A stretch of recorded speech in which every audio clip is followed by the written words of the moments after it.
kayo? Huwag niyo sila saktan. Saktan kayo? Ma, ubos na talaga mga food stamps. Wala na ring pera. Kahit bugbugin mo ko, wala akong may papakita. So ganito nagsimula ang kwentong to. Namatay ang asawa sa giyera, nawala ang kita ng pamilya, walang pagkain, walang tubig, pati biyanan pinalayas ni Lily sa bahay niya. At yung benepisyo sa pagkamatay ng asawa niya, ibinigay pa sa bayaw niyang mapang-abuso. Lahat kayo, magbanat ng buto! Pag walang trabaho, wala kayong kakainin! Alis! Ano bang pangungot to?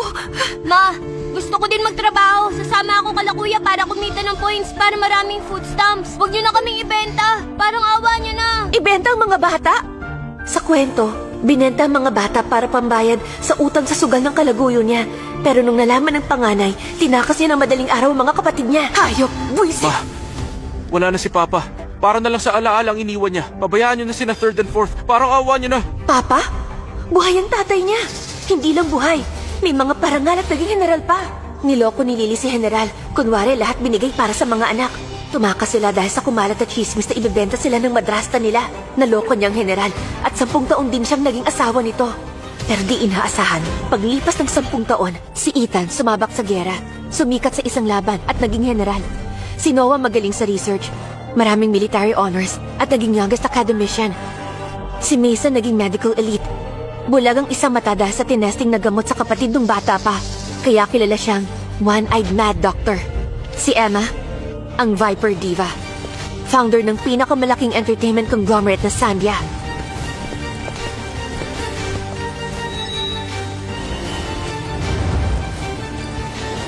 Alex, pakinggan mo ko. Bastarda! Sa pananakit at pag-iwan sa mga anak ng bayani, ang nasasakdal ay hinahatulan ng kamatayan sa pamamagitan ng firing squad. Ang hatol ay papatupad kaagad! Kahit tama lang kay Lily ang sinapit niya, masyado masaklap pa rin ang nangyari. Ngayon nandito na ako. Habang may oras pa, kailangan baguhin ko ang tingin nila sa akin para makaiwas sa pangit at tadhana. O sige na, tumayo na kayo. Gutom na siguro kayo. Tara, si Mama magluluto ng masarap. Ma, baka pagkatapos mo kaming pakainin ng masarap na pagkain, ibebenta mo pa rin sina third at fourth. Maawa ka. Huwag mong gawin, ma, please lang. Di kayo gutom? Ako nagugutom na! Alis dyan! Sa ganito lang may silbi ang totoong karakter ni Lily.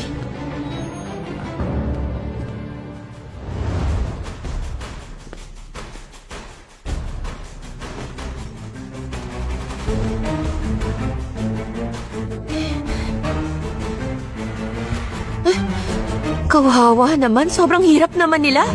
Di aabot ang 3 araw ang pagkain nila. Bahala na. Basta makakain ng maayos sa mga bata.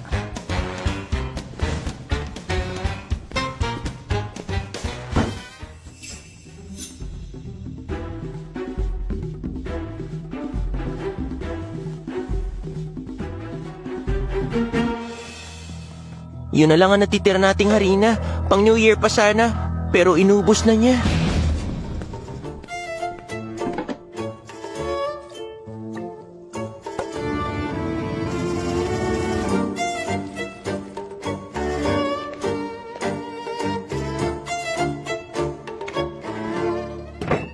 Ba't di niya nilagyan ng magaspang na harina? Baka ito na ang huling kain natin ng sama-sama. Kuya, parang ibebenta na yata ako.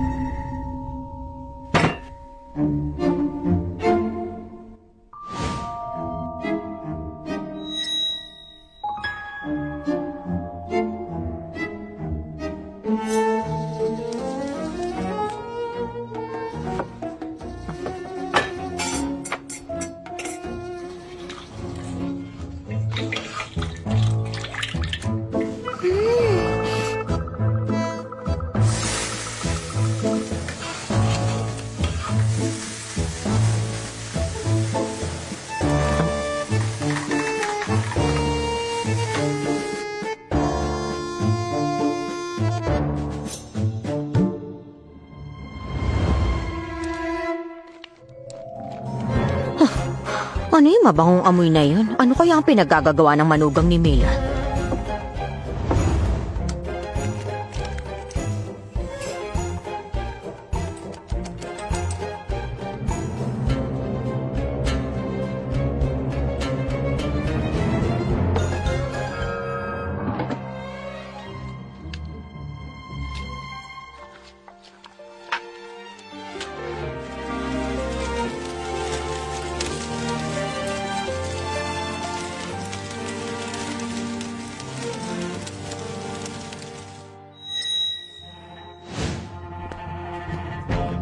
Niluto niya lahat ng itlog.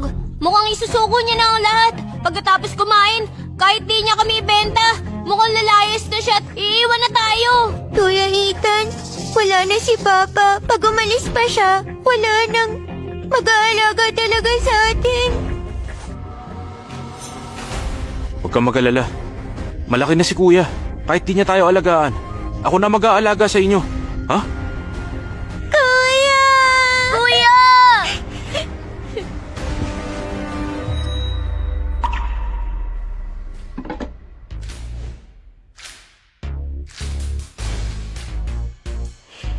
Ang bango naman.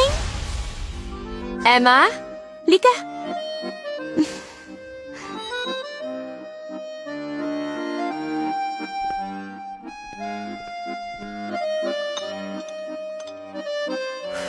Ito, tikman mo. Ma, di po ako gutom. Ikaw na lang. Akin ang lahat ng itlog dito sa bahay. Pag nahuli ko kayong nagnakaw ng itlog ko, babalian ko kayo! Gawin mong sinabi ko. Halika.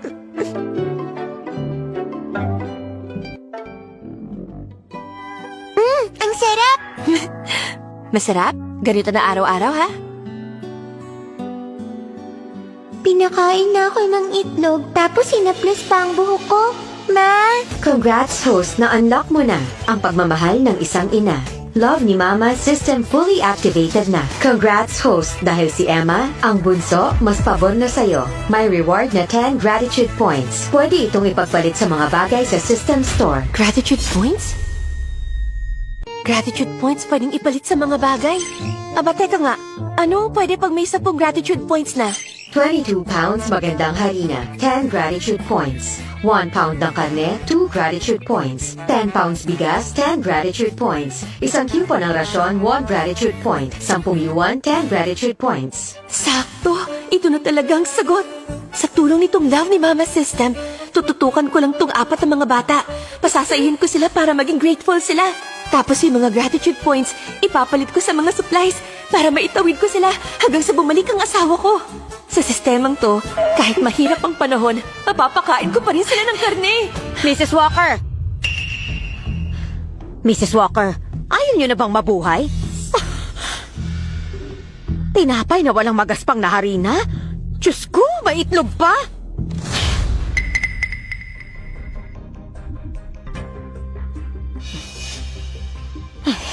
Paubos na ang harina mo. Mrs. Walker, kung uubusin mo lahat ngayon, gusto mo bang mamatay sa gutom ang mga bata balang araw? Auntie Clark, gusto ko lang naman makakain ng mga bata. Saka ko naiisipin yun. Kalokohan! Yung nobyo mo at pamilya niyang may gusto ng may kompletong pagkain. Diba kapag masarap ang niluto mo, dinadala mo sa kanila? Ay, kawawa naman to mga batang, malas ang tadhana. Wala mga magulang, pinagtatrabaho pa ng madrasta para suportahan ang pamilya niya.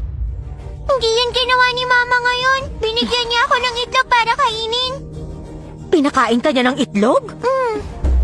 Ikaw, wag mo sabihing totoong chismis nila sa'yo. Ibibenta mo si Emma sa isang sugarol? Nagluto ka pa ng masarap na pagkain. Pampalubag loob, ang huling kain. Bago ipadala sa iba, di ba? Ako... Ay!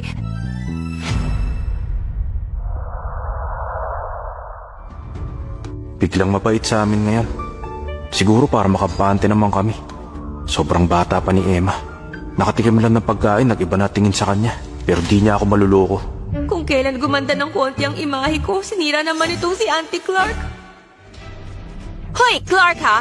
Isara mo yung intrigerang bibig mo! Kung tingin mo masama akong ina, ba't di mo sila iuwi sa bahay mo at ikaw magpalaki sa kanila? Ikaw! Huwag mo kumaikaw-ikaw dyan! Makakarma ka rin, akala mo? Ganitong paggutom, 4 ang pinapakain! Huwag mo sabihin di ka takot!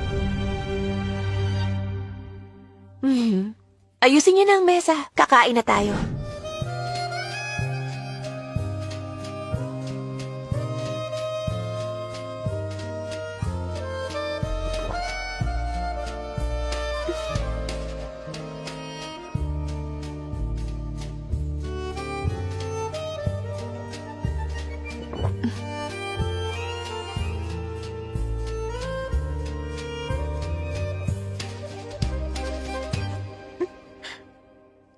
Kuya, iba ang kilos niya. Plano niya talaga na pakainin tayo ng huling beses bago ibenta si Mason at si Emma. Tapos mag-aasawa ulit, mawawala na yung bahay natin. Kung yan ang plano niya, itatakas ko kayo. Ha? Pero bago tayo tumakas, kailangan muna natin kumain para naman may lakas tayo. Ha? Tinapay, oh!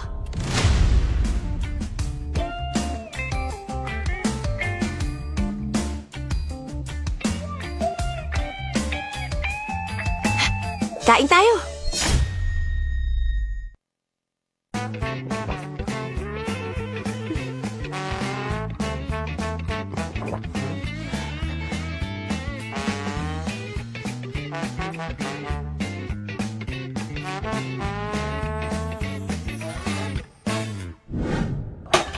Sasabihin ko ulit, tirang pagkain lang ang bagay sa inyo. Pag ninako niyo po ulit ang pagkain ko, pakakainin ko kayo ng pagkain, baboy! Ang mga walang iya! Ma, huwag niyo kaming saktan. Hindi po kami kakain. Umupo kayo at kumain.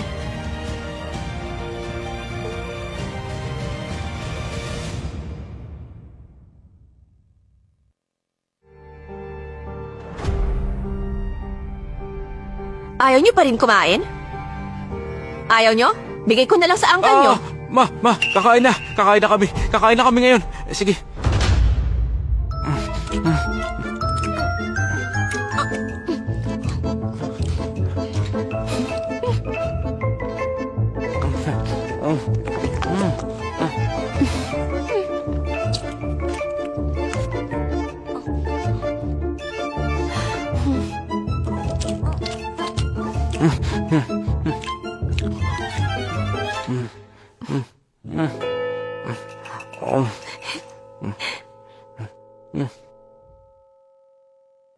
Huling kain man namin o hindi, dapat may laman ng tiyan.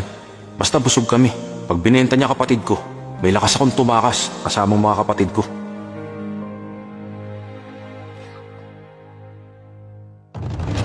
Ma, wag po! Hindi na ako kakain! Lika, ba't ka nasasaktan? Kain pa.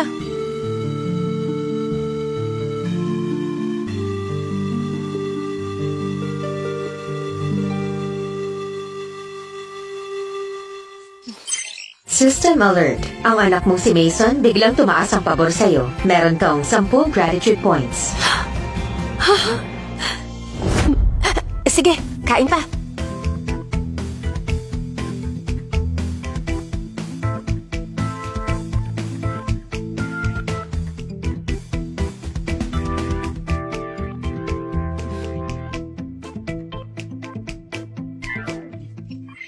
Ang gratitude points mo, tumaas pa ulit ng 10. Simple lang ang mga bata. Pakainin mo ng masarap, halos nakalimutan ng mga ginawa mo sa kanila. Ang bango talaga.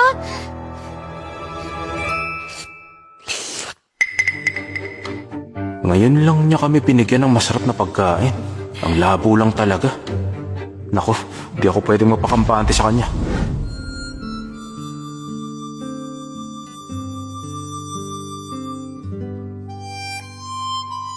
Magkumot kayo, baka kayo magkasakit. Wala akong pera pang doktor. Magandang ayos niya. Mukhang pupunta siya kay Henry. Lily! Gabing-gabi na. Sino yan?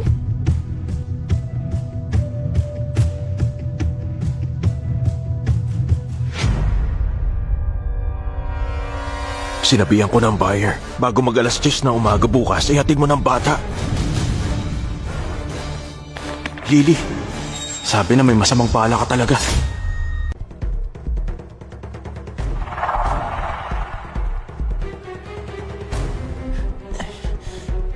Shh! Andito na ang buyer. Sabi na, masamang balak niya. Pinakain tayo ng huling beses para lang makampante tayo, para mabenta ang mga bata nang di natin namamalayan. Pero Kuya Ethan, pakiramdam ko naman, nag-iba na siya ngayon. Kasi tingin nila bata ka pa at madali kang mauto.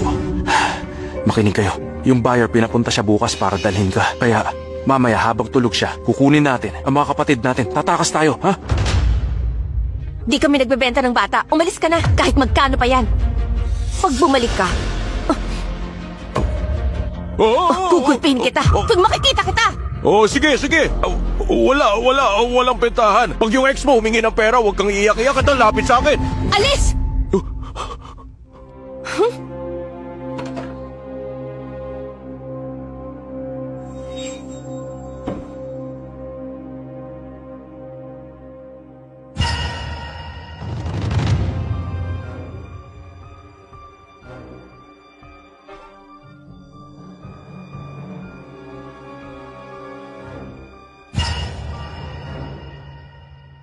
Posibleng balak niya kunin sina Mason at Emma ngayong gabi para ibenta.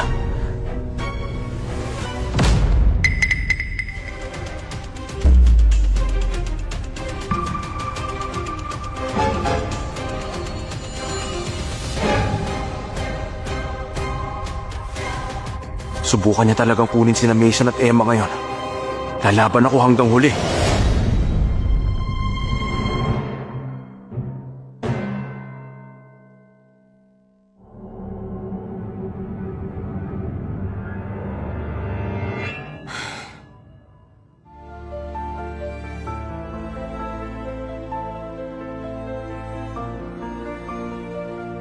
Babaeng walang paki kung mabuhay o mamatay kami. Siya pa nagkumot kay Mason. Ano ba talagang balak niya?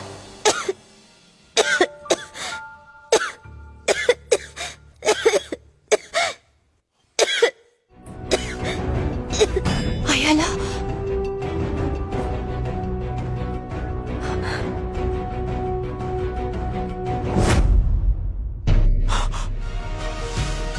Emma!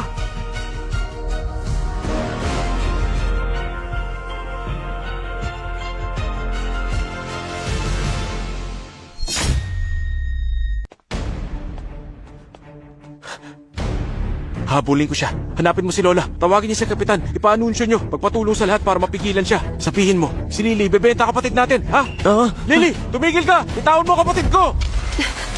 Emma, konti na lang. Malapit na tayo. Lily!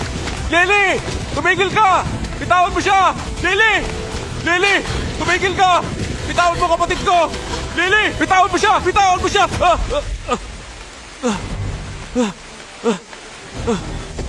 Bitawan mo kapatid ko! Lily! Lily! Ang pagbenta ng bata ay bawal sa batas! Pinto ka agad pag narinig mo ang broadcast! Mga kapitbahay! Kung sino makakita sa kanya, kahintayin niyo siya agad! Si Lily nagbebenta ng mga bata, walang takot sa karma. Susundan ko siya. Naku, 4 ang pinapakain. Yung 2 pwedeng magtrabaho, pero yung 2 maliit, kain lang araw-araw. Kung di magbenta ng bata, paano sasuportahan ang pamilya at kalaguyo niya? Kung pupunta ka, makichismis ka lang. Huwag ka nang sumausaw. Masyadong magulo ang pamilyang yan. Kawawa naman yung mga bata!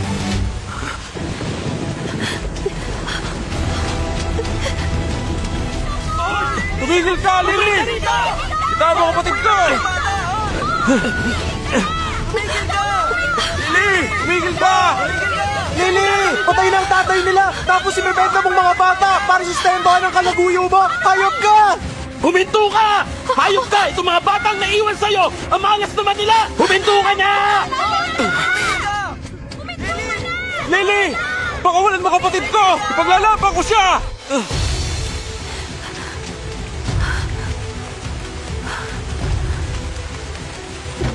Buksan niyo! Buksan niyo ang pinto! Lily! Sige na! Ibaba mo na ang bata! Ibaba mo siya! Dali! Lily! Pag pinenta mo kapatid ko, makikipagpatayan talaga ako! Buksan niyo! Dali! Doktor, bilis! Tulungan niyo siya! Mataas ang lagnat, kinukumbulsyon, nakatatlong seizures na siya. Kada 5 minutes ang pagitan. Feeling ko may encephalitis ang bata. Pag di nagamot agad, baka magka-brain damage sa lagnat. Ha? Pasok ka! Oo. Health clinic? Health clinic to. May encephalitis kapatid ko. Brain damage. Pasok!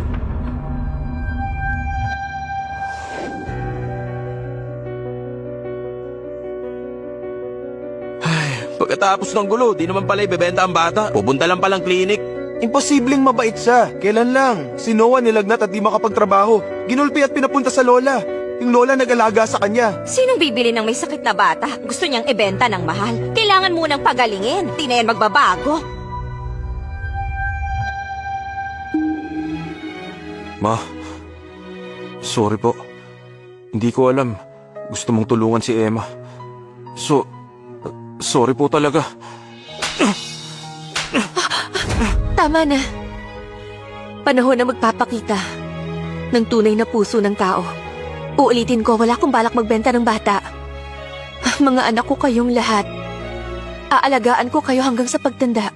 Bakit ang bait mo naman? Yung pamilya mo at kalaguyo mo nga. Lalapit sa'yo, hihingi ng pera. Paano di mo ibebenta? May sakit lang yung bata ngayon, kaya bagsak presyo. Kung di lang... Ang tunay na Lily, malupit at sobrang makasarili. Alam talaga dito sa lugar na masama ang ugali niya. Umabot sa 108 ang lagnat. Buti na dalaga dito. Kung hindi, naapektuhan ng utak niya. Tinurukan na siya para sa lagnat. At may mga tests pa kaming gagawin ngayon. Huwag ka masyadong mag-alala. Mukhang totoong nag-aalala siya para sa kapatid ko. Baka nga, gusto niya talaga siyang iligtas at hindi ibenta. Siguro, nagbago na talaga siya. Huh? Naging pabor na sa'yo ang panganay mong anak na si Ethan, plus 5 gratitude points. Ba't 5 points lang? Mas matanda na siya, kaya mahirap suyuin. Mukhang kailangan ko pang mag-effort sa batang to simula ngayon. Diagnose may pulmonya ang bata. I-admit siya at obserbahan. Kailangan mong maghanap ng pera. Pulmonya? Hospital? Sigurado malaking gastos yan. Hindi ang gagastos para sa batang to. Pero kutob ko... Ma, parang awa mo na. Huwag mong pabayaan ang kapatid ko. 8 years old lang siya. Di siya dapat mamatay ng ganito. Maawa ka. Iligtas mo siya. Babayaran kita. Maghanap ako ng trabaho. Kahit mamalimos ako. Kahit ibenta mo pa ako, ma. Maghahanap ako ng pera. Dito ka lang, bantayan mo ang kapatid mo. Ma! Uminahon lang kayo. Ano ba? Huwag ka sumigaw. Halata natakot kaya tumakbo na. Kahit ako man, baka tumakbo din palayo.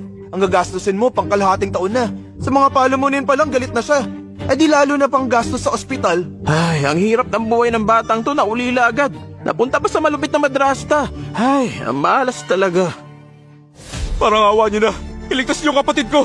Babayaran ko kayo. Pangako. Nakikiusap ako. Pasensya ka na. Wala akong pera.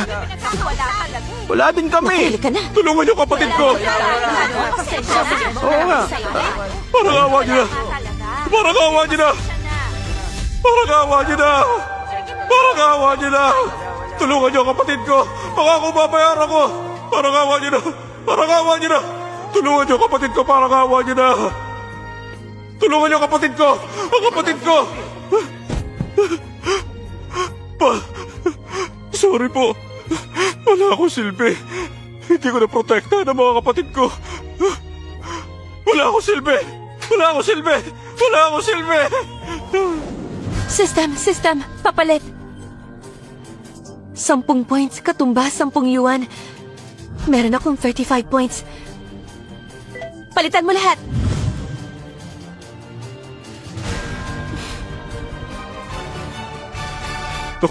Doktor, nakikiusap ako. Iligtas niyo ang kapatid ko. Didiskarte ako ng pera. Pagalingin niyo muna siya. Parang awa mo na. Kasi may patakaran kami. Kung wala kayong pera, pwede mo na kunin ang kapatid mo at umalis na kayo. Doktor! 8 years old pa lang siya, doktor! Parang awa mo na. Gamutin niyo siya. Ma?